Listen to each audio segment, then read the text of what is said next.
ಶಾಲಾ ಸ್ವಚ್ಛತಾ ಅಭಿಯಾನ ಅನ್ನುವಂಥ ವಿಷಯನ ಇಟ್ಕೊಂಡು ನಮ್ಮ ಉಳ್ಳಾಗಡ್ಡಿ ಸರ್ ಅವರ ತಂಡ ಸುಮಾರು ಇವತ್ತು ಗುರುದೇವೋಭವ ಅಂತಾರೆ ಆ ದಿಶೆಯಲ್ಲಿ ಗುರುಗಳು ಮಕ್ಕಳಿಗೆ ಪಾಠ ಮಾಡದೇ ಇವತ್ತು ಪಾಠ ಮಾಡ್ತಾ ಮಾಡ್ತಾ ಯಾವ ಶಾಲೆಗಳು ಸುಮಾರು ವರ್ಷಗಳಿಂದ ಬಣ್ಣವನ್ನು ಕಾಣೋದಿಲ್ಲ ಆ ಶಾಲೆಗೆ ಬಣ್ಣ ಹಚ್ಚುವಂಥ ಕಾರ್ಯಗಳನ್ನು ನಮ್ಮ ಎಲ್ಲ ಗುರು ಬಾಂಧವರು ಈಗ ಆಲ್ರೆಡಿ ನಮ್ಮ ತಿಪ್ಪಾಪುರ ಗ್ರಾಮವನ್ನು 3ನೇ ಊರು ಅನ್ನಾಗಿ ಆಯ್ಕೆ ಮಾಡಿಕೊಂಡು ಬೆಳಗಿಂದ ಬಂದವರು ಇಲ್ಲಿ ತಮ್ಮ ಸೇವಾ ಕಾರ್ಯದಲ್ಲಿ ಎಲ್ಲರೂ ಕೂಡ ಡ್ಯೂಟಿ ಮುಗಿದ ಮೇಲೆ ಮನೆ ಆಯಿತು ಹೆಂಡ್ರಾಯ್ತು ಅನ್ನೋಂಥ ದಿಶೆಯಲ್ಲಿ ಆದರೆ ನಮ್ಮ ಗುರುಗಳು ಮಕ್ಕಳಿಗೆ ವಿದ್ಯೆ ಕೊಡ್ತಾನೆ ಶಾಲೆಯನ್ನು ಸುಂದರವಾಗಿ ಕಾನೂನು ಅನ್ನುವಂಥ ಒಂದು ದೃಷ್ಟಿಯನ್ನು ಇಟ್ಟುಕೊಂಡು ಇವತ್ತೇನು ಇವರೆಲ್ಲ ತಮ್ಮ ಸ್ವಂತ ಖರ್ಚಿನಲ್ಲಿ ಇವತ್ತು ಶಾಲೆಗೆ ಬಣ್ಣ ಹಚ್ಚುವಂಥ ಕಾರ್ಯಗಳನ್ನು ಮಾಡ್ತಾ ಇದ್ದಾರೆ. ನಿಜವಾಗ್ಲೂ ಇದು ಇಡೀ ನಮ್ಮ ಮುಂಡ್ರಿಗಿ ತಾಲೂಕಿಗೆ ಒಂದು ಖುಷಿ ತರುವಂಥ ವಿಚಾರ.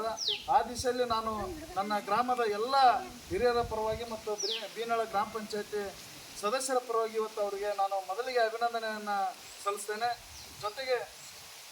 ಜೊತೆಗೆ ಇವತ್ತು ನಮ್ಮ ಗ್ರಾಮ ಪಂಚಾಯತಿ ಅಧ್ಯಕ್ಷರು ಕೂಡ ನಮ್ಮ ಗ್ರಾಮಕ್ಕೆ ತಮ್ಮ ಸ್ವಂತ ಖರ್ಚಿನಿಂದ 5,000 ರೂಪಾಯಿ ಸಹಾಯಧನವನ್ನು ಶಾಲೆಗೆ ಪೇಂಟ್ ಹಚ್ಚಲಿಕ್ಕೆ ಅವ್ರಿಗೂ ಕೊಟ್ಟರು. ಅವ್ರಿಗೂ ಕೂಡ ನಾನು ಧನ್ಯವಾದ ಹೇಳ್ತೇನೆ. ಅದೇ ರೀತಿ ನಮ್ಮ ರಾಜ್ಯೋತ್ಸವರಿರ್ಬೋದು, ಸಹ ಶಿಕ್ಷಕರಿರ್ಬೋದು, ಅವರು ಕೂಡ ನಾನು ಈಗ ಆಲ್ರೆಡಿ ಭಾಳ ಶ್ರಮ ಪಟ್ಟಿದ್ದನ್ನು ನೋಡಿದ್ದೇನೆ. ಅವರು ಸ್ವತಃ ಊರನ್ನು ನಮ್ಮೂರು ಅಂದ್ಕೊಂಡು ಶಾಲೆಯನ್ನು ಮನೆ ಅಂದ್ಕೊಂಡು ಮಕ್ಕಳೆಲ್ಲ ತಮ್ಮ ಮಕ್ಕಳೇ ಅನ್ನುವಂಥ ಭಾವನೆಯಿಂದ ಹಲವಾರು ಮಕ್ಕಳನ್ನು ಇವತ್ತು ನವೋದಯ ಇರ್ಬೋದು, ಮೊರಾರ್ಜಿ ಇರ್ಬೋದು ಅಥವಾ ಬೇರೆ ಬೇರೆ ಉನ್ನತ ಸ್ಕೂಲ್ಗೆ ಕಳಿಸಿ ಇವತ್ತು ತಮ್ಮ ಕಾಲ ಮೇಲೆ ತಾವು ನಿಲ್ಲಿಸುವಂಥ ಕಾರ್ಯಗಳನ್ನು ಮಾಡಿದರೆ ಅವ್ರಿಗೂ ಕೂಡ ನಮ್ಮ ಗ್ರಾಮದ ಪರವಾಗಿ ನಾನು ಅಭಿನಂದನೆ ಹೇಳ್ತೇನೆ.